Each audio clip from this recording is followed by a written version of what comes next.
Welcome to a special Ask Me Anything, where I'm going to chat through all the questions you sent me in to celebrate 150,000 downloads of the Entrepreneur Experiment podcast, which is a bit surreal, but we've got big goals for the year ahead, so that's only a little landmark. We're going to get the 250,000 before the end of this year is out.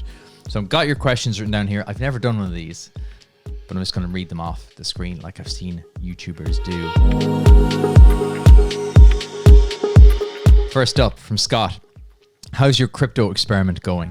So anyone not familiar, I'll put a link to the video. I'm doing a coffee to crypto experiment whereby every day, instead of buying a coffee, I buy some crypto. Very simple. So I spend €3/$dollars a day buying cryptocurrency. So once a week, I just add that up and buy that amount of cryptocurrency. I don't really think about it. How's it going? I couldn't tell you. I don't look at the short-term results. I'm going to review after a year. It's an exercise for myself in discipline and an exercise in compounding, because after reading the book about compounding, I know how powerful it is and I want to test it out for myself. The next one from Dermot. How retrospective are you? How much time do you spend thinking about the past, if at all? Also, what other podcasts do you listen to and why? I used to always be looking forward. I think it's part of working for yourself. You're always like, the next week, the next month, the next year, what can we do? What can we do? Move. I think I'm a bit like that as a person anyway. I'm very impatient. And it's only during the last, I suppose 2 years maybe, that I've started to do weekly reviews and monthly reviews. So I'll set very specific kind of goals and targets for myself and then review them every Sunday to see what I did, what I didn't do, because I am guilty of task hopping. I'm guilty of like starting one thing, then an email will come or a phone call will come and I'll just jump onto that, and just a lack of concentration. So I have started getting much better. Prior to that, I was very poor at it. What podcast do I listen to? None. Only the Entrepreneur Experiment, of course.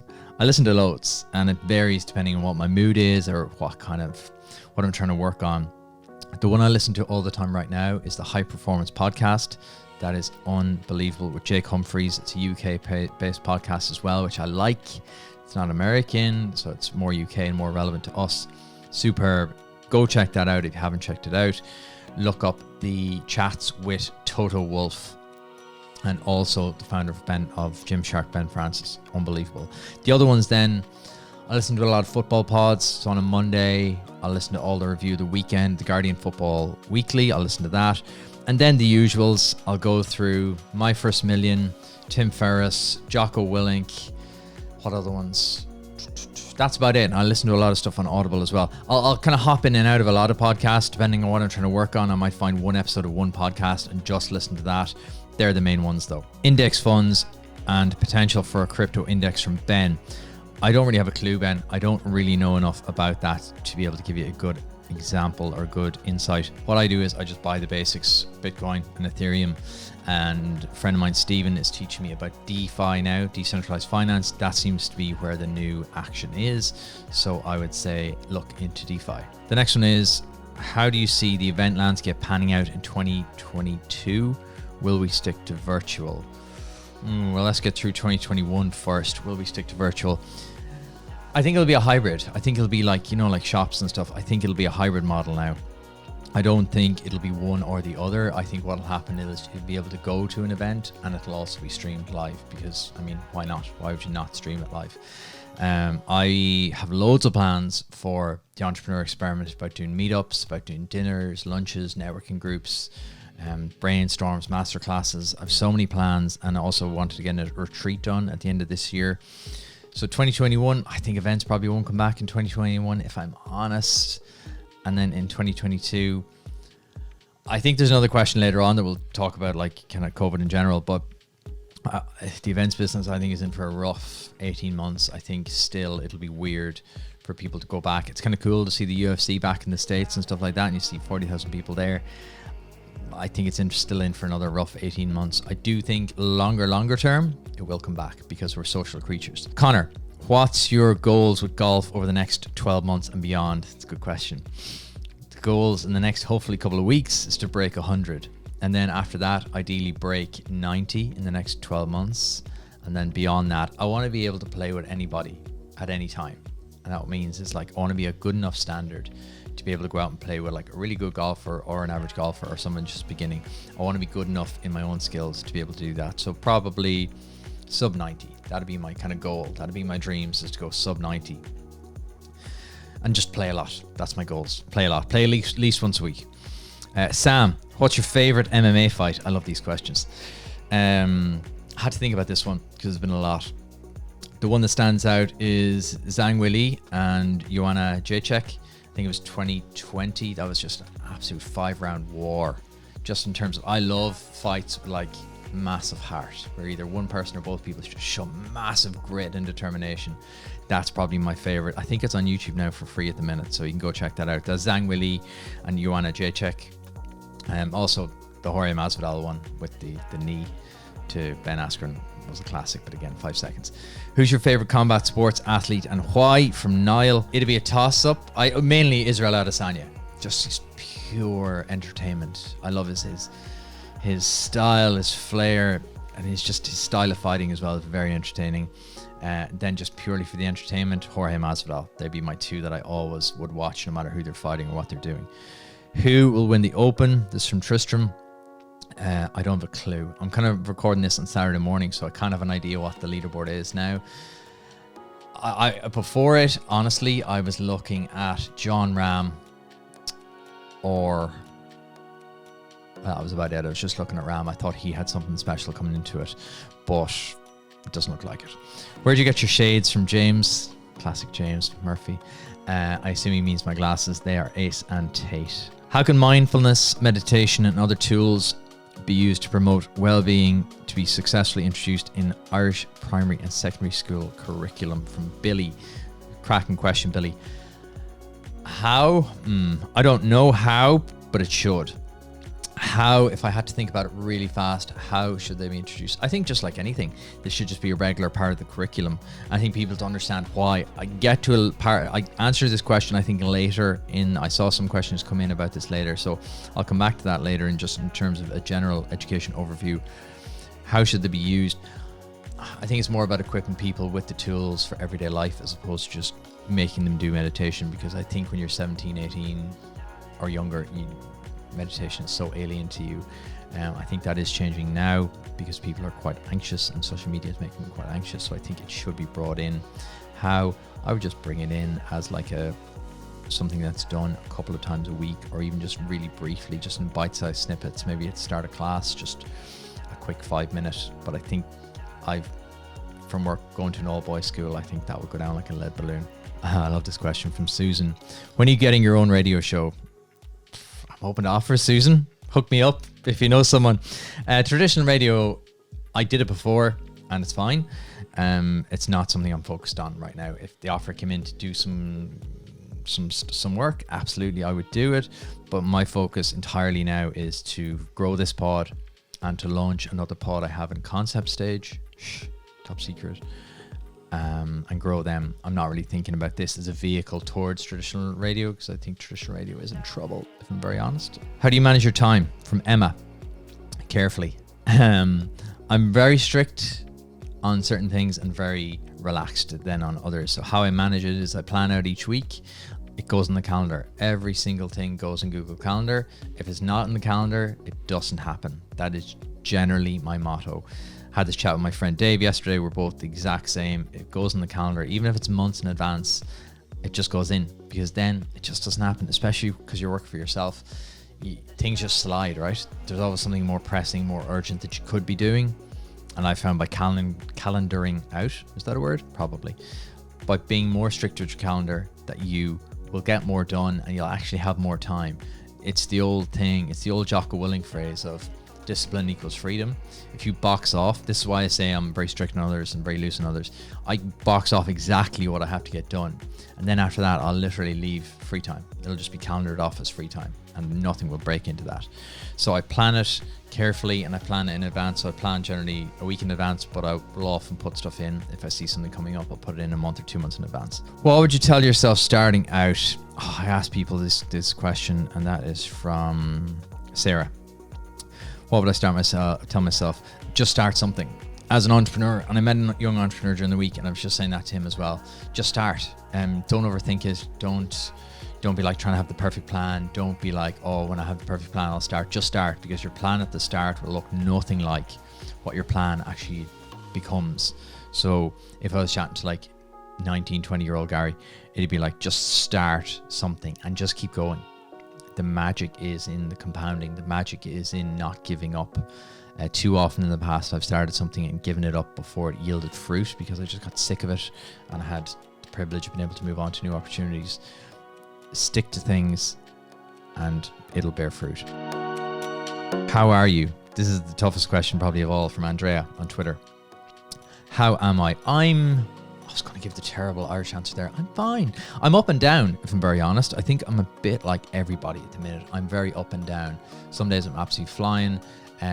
What affects me is a lack of momentum, a lack of progress, and the last 6 months have just been a complete lack of progress.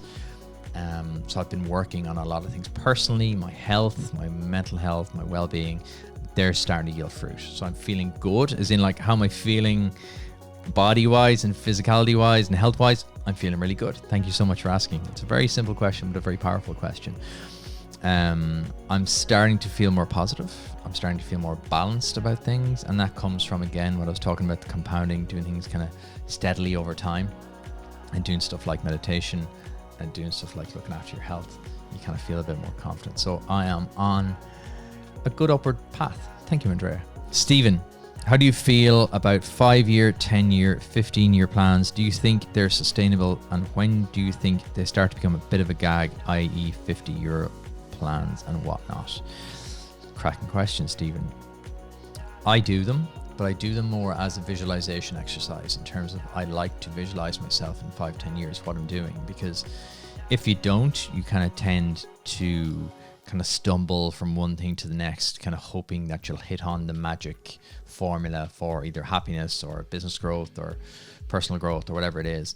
So I do them to have a clear path in my mind, but I don't rigidly enforce them on myself. If things are going a different way and it's going that way in a positive direction, I won't like turn it down to then, because it's not in my 5-year plan, if that makes sense.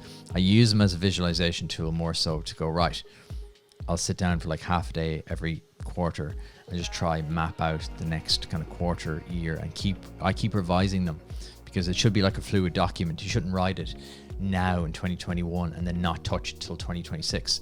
For me, they're very much fluid documents, and they're very much more so like visualization tools. Anne, very direct question, Anne. Will this ever end?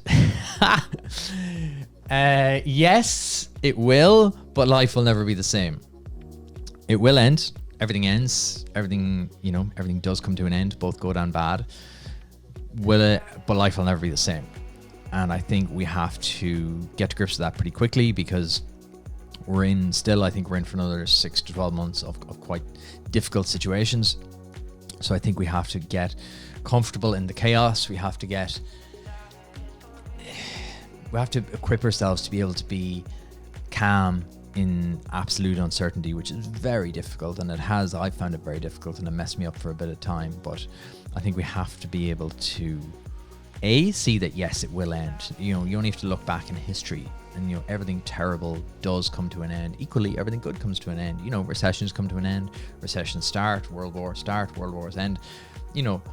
This will end, but I think because we're so far in it, right, we've adapted so much to it that I think we're so much into it now, and it's become like that horrible phrase, the new normal, that we forget what life is like normally. So I think it will come to an end, but it'll be a slow phase down, as opposed to bang, life is back to normal. So yes, Anne, hang tough, it will end.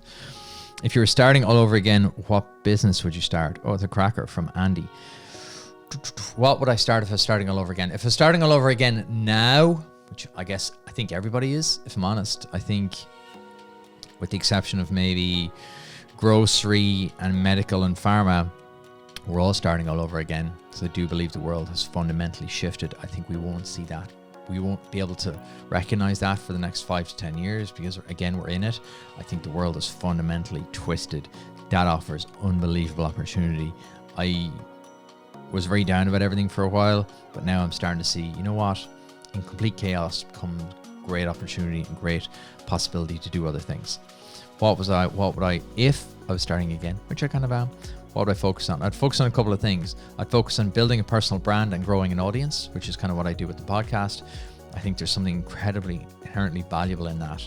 And then what else would I start? I would start an e-commerce business. I would start a direct-to-consumer e-commerce business, because I think that is the future of all commerce. I think directly ordering stuff off the internet and it pops up to your door.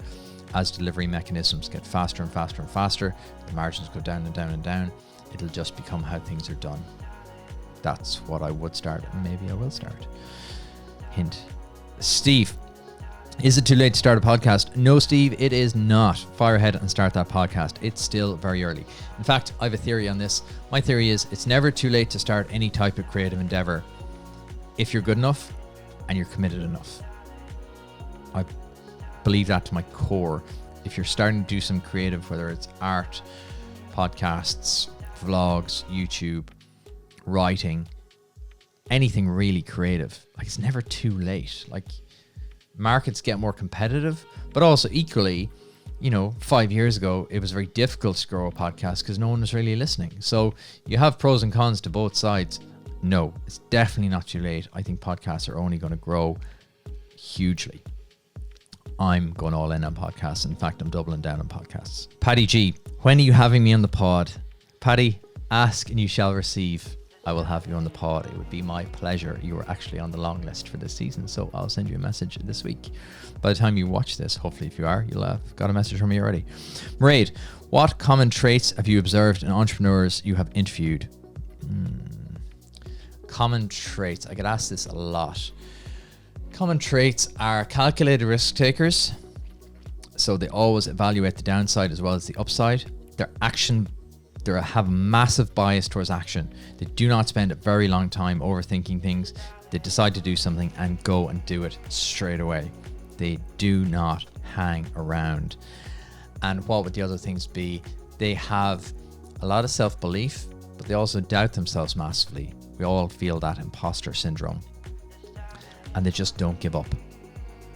They just do not give up. They're not deterred by small knockbacks. They will just keep going, and they will have this inner belief, whether it's real or whether it's faking, that they will just keep going until the very end. They are the main things I see in all entrepreneurs I chat to. And interestingly enough, one other on a slight side note is generally someone in their family or their very close friend group is an entrepreneur as well. Because I think sometimes that you have to see it to be able to believe it, to be able to think, yes, I could do that. That's also something. So if you're not in a group that is entrepreneurial by nature, I would go and find that group. How do you get your beard on point? Connor, I wonder that myself. It's not really that on point, to be honest. I've seen your beard. It's far more stylish. I could tell you that, Connor, but I would have to kill you. Darren, speak about networking events and organizations. Okay, pros and cons. It depends what ones you're going to. If you're joining the Entrepreneur Experiment group, I would join that. A lot of networking groups are talking shops. They are people who like to think they are doing business and like to feel like they're entrepreneurs, but have all the time in the world to mess about on a Wednesday morning for 2 hours, having coffee and talking to people about all the stuff that they're going to do. Avoid those like the absolute plague. They're a dose. They're a waste of time. It makes you feel like you're working when you're not. Good networking, though, is invaluable. I would do one-to-one networking. If I were you, I would pick out people that you want to learn from and you want to connect with. I would reach out to them one-to-one. That is a large part of the reason why I started the podcast. What's the one thing you're doing completely differently now compared to pre-COVID? That is from Stephen. Whoa, what am I doing differently? Not leaving the house mainly. That's what I'm mainly doing. Seriously, what am I doing? It's a good question. What am I doing? I am more structured, I suppose. I suppose I have more free time. I have more time to enjoy life now. I have more time to do the things I want to do, spend time with my family. I think that's probably the main thing is I'm spending more quality time with my family as opposed to being on the road a lot and being at work a lot and being here but not being really here. So I think I'm learning to have much better balance. That is the answer I was seeking in all that nonsense I was talking there. I am having much better balance. Now, I think it might be slightly imbalanced as I'm not getting out enough, but I think I have much better balance. And finally, we end on a high note and with a bet. A €50 bet. I'm saying Man United. I'm a massive Man United fan in case you're not aware. I'm saying United won't win the league next year. Put your money where your mouth is, Mr. Fox. Shawnee's a great old friend of mine. Shawnee, I will have a €50 bet with you that Man United will finish higher than Liverpool next season. Time for you to put your money where your mouth is. And that's it. That's the AMA. I hope you enjoyed it. It was a bit random, but I think it's good to do these every now and again so you can ask me what's on your mind. That's it. That is the AMA. We are back next week with new episodes of the pod. So tune in then. I will see you then.